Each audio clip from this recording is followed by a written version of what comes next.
नमस्कार दोस्तों, मैं हूं नवीन पाटीदार और आप देख रहे हैं वॉइस ऑफ एमपी। अफीम के मुद्दे को लेकर लगातार हम आप तक आवाज़ पहुंचा रहे हैं, सरकार तक आवाज़ पहुंचा रहे हैं। अगर बात की जाए तो सीपीएस पद्धति को लेकर सरकार ने गाइडलाइन जारी कर दी है। किस तरह की गाइडलाइन ये हमने आपको बताया था। वहीं बात की जाए तो चीरा पद्धति को लेकर सरकार ने कोई फैसला नहीं लिया है। ऐसे में जिनको सीपीएस पद्धति के तहत पट्टे मिले थे वे किसान आक्रोश है, मायूस है कि उनको चीरा लगाने की अनुमति सरकार ने नहीं दी है। दूसरी तरफ अगर बात सरकार को लेकर, किसान लामबंद है और यहाँ पर लगातार मीटिंगें कर रहे हैं। इस वक्त हम नीमच मंडी में मौजूद है जहाँ पर अफीम किसान मौजूद है मालवा मेवाड़ के, जो आगे की रणनीति को लेकर तैयार कर रहे हैं, किस तरीके से सरकार को घेरेंगे और आखिर सरकार सीपीएस पद्धति को लेकर कोई बड़ा निर्णय क्यों नहीं ले रही है। ऐसे हम बात करते हैं किसानों से, किस तरह की रणनीति तैयार कर रहे हैं, किस तरह की योजना इनकी है। किसान भाई हमारे साथ मौजूद है, किस तरह की रणनीति आपकी है, किस तरह की मांग आप सरकार से करते हैं? हम सरकार से मांग करते हैं कि जो सीपीएस का पद्धति है वो ख़त्म करे और परंपरागत लाइसेंस जारी करे और ये जो पुराने लाइसेंस कटे हुए हैं वो जारी करे। क्योंकि जब चुनाव में इलेक्ट्रोल बॉन्ड के नाम पर 6,128 करोड़ का चंदा जो पूंजीवाद ने दिया है, तो इन सरकार ने पूंजीवाद को रिटर्न गिफ्ट की तरह ओर से किसानों के खेतों में घुसने की जो परमिशन दी है, हम उसका विरोध करते हैं। अगर बात की जाए तो क्या मांग आपकी है, क्योंकि सरकार ने तो सीपीएस पद्धति को लेकर चीरा लगाने को मना कर दिया। आगे रणनीति क्या है आपकी? हमारी रणनीति है, हम उग्र आंदोलन करेंगे जिसके जिम्मेदार सरकार होगी। अगर बात की जाए तो आज भी अगर बात की जाए किसान भी बहुत कम दिख रहे हैं सीपीएस पद्धति को लेकर, तो क्या आखिर क्या माना जाए, किसान इतने कमजोर क्यों दिख रहे हैं? किसान कमजोर नहीं है, ये अभी जो किसान इकट्ठे हुए हैं वो किसान नहीं, किसानों के प्रतिनिधि हैं और वो प्रतिनिधि मंडल हमेशा छोटा ही रहता है। तो बड़ी बात कही है कि प्रतिनिधि मंडल के रूप में ये बैठक चल रही है। इसके बाद जो आगे की रणनीति जो है मजबूती से करने की तैयारी इनके साथ ही बात करते हैं। और भी किसान हमारे साथ मौजूद है, देख सकते हैं आज युवा भी हमें जो है इस मीटिंग में दिख रहे हैं। कहीं ना कहीं युवाओं में भी आक्रोश है सीपीएस पद्धति को लेकर। जिस तरीके से लगातार जो किसान विरोध कर रहे थे, लेकिन हम लगातार कह रहे थे कि युवाओं को आगे आना चाहिए। इस वक्त आप देख सकते हैं पीछे युवाओं की भीड़ भी आप देख पा रहे हैं कि युवा इस वक्त मौजूद है। उनसे बात करेंगे किस तरीके से इस बार जो है आगे निकल के आए, क्या मांग है उनकी। सबसे पहले बात करते हैं मांगीलाल जी की, वो लगातार वे विरोध कर रहे हैं और मांग कर रहे हैं। मांगीलाल जी, आप दिल्ली भी थे, दिल्ली से आपको आश्वासन मिला था कि सीपीएस पद्धति में चीरा लगेगा, लेकिन आपके आश्वासन पे कोई खबर निकल के नहीं आई। वॉइस ऑफ एमपी का धन्यवाद, जो खेत से लगा कर गए संसद तक और आज नीमच पोस्ता मंडी में हम जो किसान प्रतिनिधि इकट्ठे हुए हैं। आपने बहुत अच्छा सवाल पूछा, मेरा दिल खुश हो गया कि भाई किसानों की संख्या कम है। किसानों की संख्या इसलिए कम है क्योंकि लालची नेता और भ्रष्ट अधिकारियों ने इस प्रकार की अफीम खेती की नीति लगा रखी है जिससे उनके किसानों को डरा रखा है। आप उधर जाओगे आपका पट्टा कट जाएगा। बहुत सारे किसानों को पट्टे काट भी दिए। और हम सोमवार को चित्तौड़ में एक बढ़िया मीटिंग करके सोमवार को शाम को 1,000 किसानों का प्रतिनिधि मंडल भारत सरकार को, माननीय प्रधानमंत्री महोदय और माननीय वित्त मंत्री महोदय को ये लुए चीरे का आदेश लेने के लिए जाएंगे और वो आदेश उनको देना पड़ेगा। आगे की क्या रणनीति आपकी? अगर बात की जाए तो अब सीपीएस पद्धति अगर लागू रहती है तो क्या रणनीति आप आगे 1-2 दिन में क्या फैसला लेंगे? 1-2 दिन में ये फैसला लेंगे। हम 1-2 दिन में 1,000 किसानों को रेल का टिकट कटवा रहे हैं। हम कह रहे हैं कि आप 5-5 लाख रुपये दल्लों को मत दो, 5-5 हज़ार रुपये एक एक किसान खर्च करो। 5-5 हज़ार रुपये खर्च करने को तैयार हो? अपना रेल का टिकट कटाओ, अपना एक एक परिवार से एक एक बंदे का टिकट कटाओ। और हम जो लुई चिराई कर रहे हैं उन लोगों को भी मैं कह रहा हूँ, आप भी अपना टिकट कटा के रेल में बैठ जाओ। प्रधानमंत्री से मिलेंगे, वित्त मंत्री से मिलेंगे और ये सीपीएस समाप्त करने के लिए जो खेतों में खड़ी अफीम फसल है उनको लिवाई चुराई का आदेश लेंगे और लेकर के रहेंगे। क्योंकि ये सरकार की गलती है, कुछ लालची नेताओं की गलती है, कुछ भ्रष्ट अधिकारियों की गलती है। सरकार और विभाग ये कहता है कि सरकार और विभाग के पास बड़ी मात्रा में अफीम पड़ी है, जिसके चलते नए पट्टे दे सकते हैं और जो पट्टे हैं उनको बढ़ा नहीं सकते हैं। क्या कहते हैं आप? सरकार ने WTO से करार कर रखा है कि भाई आप कोडीन तो ईरान से लेंगे, पोस्ते तुर्की से लेंगे। तो सरकार को पहले तो ये फैसले रद्द करने चाहिए। जो समझौते पिछली सरकारों ने, इस सरकार ने मिलकर किए हैं, वो समझौते रद्द करें और यहाँ पर जो अफीम का और पोस्ते का जो उत्पादन हो सकता है यहीं पर उत्पादन कराए और लाइसेंस की संख्या बढ़ाए, रकबा बढ़ाए और या फिर लाइसेंस फ्री करके इस मामले को निपटाए। आप किसान हैं, आप क्या मांग करते हैं? आप भी यहाँ बैठे हैं, क्या बोलेंगे आप? मैं बिल्कुल सीपीएस के विरोध में हूँ। सीपीएस बिल्कुल ख़त्म होनी चाहिए। आप क्या कहें? आप सीपीएस ये बिल्कुल ख़त्म होनी चाहिए, हमारा यही मांग है। अगर नहीं मांग मानी जाती तो क्या करेंगे? हम दिल्ली जाएंगे अब। तो एक ही मांग निकल के आ रही है कि दिल्ली जाएंगे। साथ ही अगर बात की जाए तो किसान हमारे साथ और भी देख सकते हैं किस तरह के किसान बात करते हैं, उनसे भी कि उनकी क्या मांग है। क्योंकि आज बड़ी बैठक इनकी है, ऐसा माना जा रहा है कि प्रतिनिधि के रूप में बैठक चल रही है। इसके बाद किसानों लामबंद होंगे, गांव-गांव चौपाल पर चर्चा की जाएगी। कुछ किसान दिल्ली जाने के बाद भी निकल के सामने आई, जिस तरीके से कहा है कि अगर मांग पूरी नहीं होती तो दिल्ली कुछ करेंगे और वहाँ पर सरकार को घेरेंगे। क्या मांग है? जिस दिन आप ज्ञापन दे रहे थे और ज्ञापन दिया और शाम को ये फैसला आ गया कि सीपीएस पद्धति के जिनको पट्टे दिए उनमें चीरा नहीं लगेगा, तो कितना बड़ा आप सोचते हैं कितना बड़ा धोखा किसान के साथ हो रहा है? बहुत बड़ा धोखा है उस जब पूरे दिन में हमने पूरी तैयारी करके ज्ञापन वगैरह दिया, हमें विश्वास था कि आदेश आ जाएगा, पर सरकार ने धोखा किया है ना, पहले भी कर रही सरकार, पहले भी धोखा। क्या दिल्ली का क्या मूड है आपका? क्या करते हैं, दिल्ली जाने का मूड है? दिल्ली का मूड है ना, पर अभी सरकार आदेश कर दे तो अभी क्या है, हाथों में अफीम है क्या? सीपीएस वाले के अभी आदेश अगर कर दे तो लूनी चिन्ह हो जाएगी, इधर ये तो क्या है 10 दिन बाद खत्म हो जाएगा मामला। सरकार जाकर इनको आदेश कर देना चाहिए और सीपीएस सिस्टम खत्म करके ना लूनी चिन्ह का आदेश अभी तत्काल जारी कर देना चाहिए। अगर नहीं मानती सरकार आपकी बात तो क्या आपकी रणनीति रहेगी? क्या आक्रोश आपका है जो आप बताएंगे सरकार को? नहीं मानेगी तो हम तो अबे अगले वाले में तो बहुत कड़ी से शानदार लड़ेंगे सरकार के खिलाफ, क्योंकि चुनाव भी आ रहा है, इनकी हालत खराब हो जाएगी।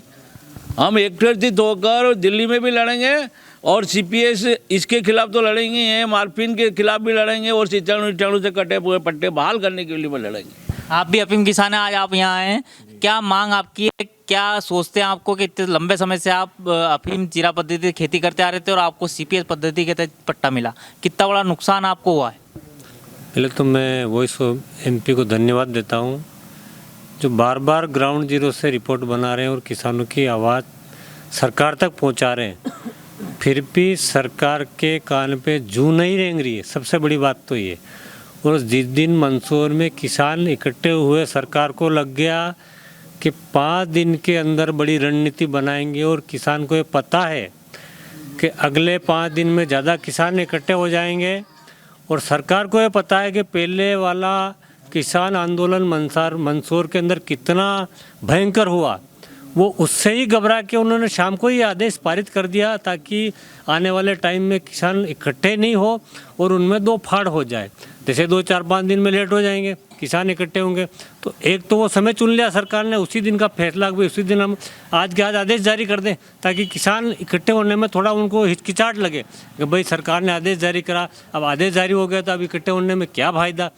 जब किसानों को ये बात अच्छी तरह पता है कि जो 3 कृषि कानून राष्ट्रपति ने लागू कर दिए, सरकार ने लागू कर दिए, और सबसे बड़ी बात तो एक प्रधानमंत्री ने आगे आके माफ़ी मांग के कहा कि मुझे शर्म हो रही है, मैंने गलत कानून बनाए देश के किसानों के खिलाफ।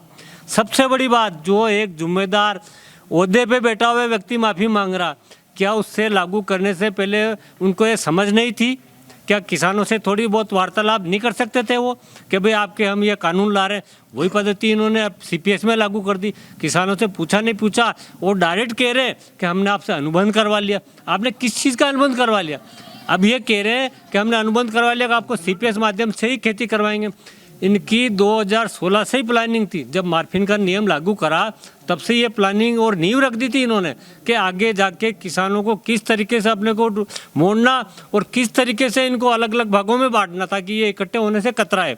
इसीलिए सरकार जो असली किसान तो ये कह रहे हैं कि सीपीएस पद्धति आपने लागू क्यों की। अब लागू करने के पीछे देख लो आप, अभी तो थोड़ा सा लोभ दे रहे हैं, क्या ऊपर से छेद करके उसमें से दाना निकालना, क्या छोटे से छेद में से अगर सरकार दाना निकाल के बता दे तो हम बता देंगे हाँ आपने छोटे से छेद में दाना निकाल लिया। सबसे बड़ी बात, अगर उसने छोटा सा छेद बड़ा हो गया तो फिर उसको आप क्या करोगे? क्या सजा दोगे उस किसान को? क्या आपको उसका लाइसेंस निरस्त करोगे? हम सभी किसान आज इस वॉइस ऑफ एमपी के माध्यम से ये कह रहे हैं कि आप सभी हकाई की एप्लीकेशन दे दो, सरकार आँख खुल जाएगी। आप सारे कह दो हमें नहीं, आपकी सीपीएस नहीं चाहिए, हम सारी हकाई का एप्लीकेशन दे रहे हैं। अगर सरकार फिर उस पर क्या एक्शन करती देखते हैं। अगर वो चीरे का आदेश नहीं करती तो हम हकाई का सारा निर्णय लेते हैं। आज उनके किसानों के प्रतिनिधि ये कह रहे हैं कि सारे हकाई के एप्लीकेशन देंगे। उसके बाद बात निकल के आएगी, एक हकाई की बात भी कह रहे हैं कि अगर सरकार अगर बात नहीं मानती, क्या मांग आपकी है? और आप लंबे समय से मांग उठा रहे हैं लेकिन सरकार सुन नहीं रही, क्या मानते हैं आप? सरकार ने किसानों के ऊपर ये डर पिला दिया है कि यार इसमें थोड़े से किसान अलग कर दिए, सीपीएस वाले अलग कर दिए, दूसरे अलग कर दिए, इसलिए किसान भी निकल कर नहीं आ रहा घर से, इसलिए इस वजह से किसान बाहर नहीं निकल रहा है। आप कितने लंबे समय से अफीम की खेती कर रहे हैं और किस तरीके से आपको अफीम का पट्टा मिला और वो भी सीपीएस पद्धति के तहत मिला? सालों से आप चीरा लगाते आ रहे थे, आप चीरा नहीं लगा पाएंगे, क्या मन में भाव किस तरीके से सरकार को किस तरह के कोसते हैं आप? मैं करीब 45 साल से खेती कर रहा हूँ और मेरी उम्र है 57 साल की। हमारे दादा परदादा से खेती चली आ रही है, उसके बावजूद इनने ये थोपी तो पंजाब हरियाणा का किसान रोड के ऊपर टेंट लगा के कानून रद्द करवा सकता है। तो अपन नीमच मंदसौर के किसानों की गिनती में है और ये सोच रहे हैं कि मतलब सरकार दबाव के साथ काम करती है। तो अपन भी यूनियन बना के आए हैं प्रतिनिधि के रूप में। तो अपन सब यूनियन बना के दिल्ली की योजना बना रहे हैं। कल वल दिल्ली मिलेंगे, उसके बाद हमारे सब साथीगण निर्णय करेंगे। उसके बाद जो भी होगा हम ठोस कदम उठाने की जारी कोशिश आप करेंगे। युवा हैं और आप भी आए हैं, क्या सोचते हैं आप कि युवा की सोच बड़ी होती है, तो क्या माने कि सरकार के खिलाफ जो अब युवाओं ने अफीम की खेती को लेकर जो है हल्ला बोल दिया? जी, मेरा तो यही कहना है कि मोदी गवर्नमेंट फार्मर के बिल्कुल अगेंस्ट है।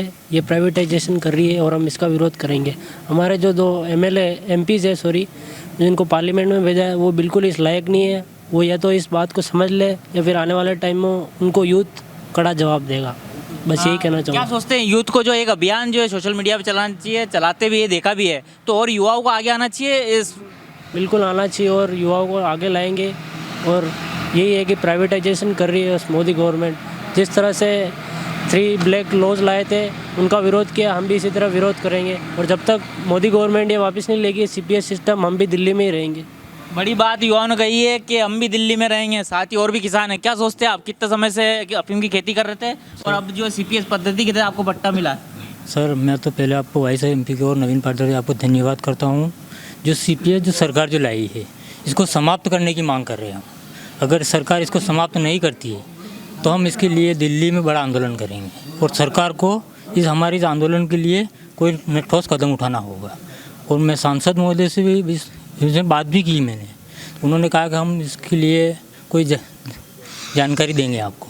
तो हमारी उनसे यही मांग है कि हमारे CPS पद्धति को पुनः ख़त्म करें और उन पट्टों को पुनः चीरने का आदेश दें।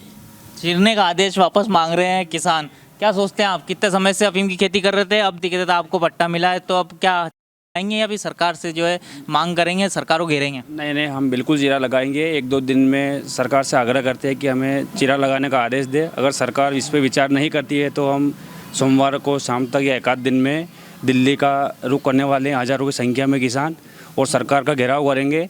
और उसके बाद अगर सरकार के कान नहीं खोलते हैं तो फिर हम आने वाले चुनाव में सरकार के अच्छी तरह से कान खोलेंगे। बड़ी बात कही है कि आने वाले चुनाव में सरकार को हम घेरेंगे और उनको बताएंगे कि किसान क्या होता है। दूसरी तरफ बात की जाए तो क्या मानते हैं आप, कितने लंबे समय से अफीम की खेती कर रहे हैं? साहब, हमारे दादाजी के ज़माने से खेती कर रहे हैं, पिताजी करते थे और अब हम कर रहे हैं। लेकिन ये जो CPS पद्धति जो बहुत ही खतरनाक आई है, इसमें लोगों को समझ ही नहीं आ रही कि इसमें से दाने कैसे निकाले जाएंगे, डोडों को रखरखाव कैसे रखा कराएंगे, डोडों को रात में चोरी कर रहे हैं, उनकी रखवाली कैसे की जाएगी, जानवर अलग परेशान कर रहे हैं। तो ऐसी स्थिति में CPS पद्धति को 1-2 दिन में ही सरकार जो नोटिफिकेशन जारी किया है इसको ख़त्म किया जाए और ये काला कानून ख़त्म करके लोगों को जो ये लोही चरे का आदेश 1-2 दिन में ही जारी करें। हम कोई सरकार के खिलाफ नहीं है, हम किसान हैं। Make in India, made by किसान, जब हम मोदी जी का ये नारा है तो ये मोदी जी का ये हमारी बात समझ में आना चाहिए और हमारे किसानों को लोही चरे का आदेश 1-2 दिन में जारी कर देना चाहिए। मेरी तो यही मांग है। जब 3 कृषि कानून राष्ट्रपति जी के सिग्नेचर होने के बाद में मोदी जी निरस्त कर सकते हैं तो ये तो एक छोटी सी पद्धति है, छोटी सी बात है, इसको तो वो आज ही निरस्त कर सकते हैं और किसानों को लोही चरे का आदेश दे सकते हैं। क्योंकि डोडे पक गए हैं, बिल्कुल कंप्लीट हो गए हैं, डोडे सूखने की कगार पे हैं। हम उसमें से अफीम की औसत कैसे निकालेंगे, कैसे पूरी करेंगे? इसलिए मैं तो आग्रह करता हूँ कि आज ही आदेश निकालें।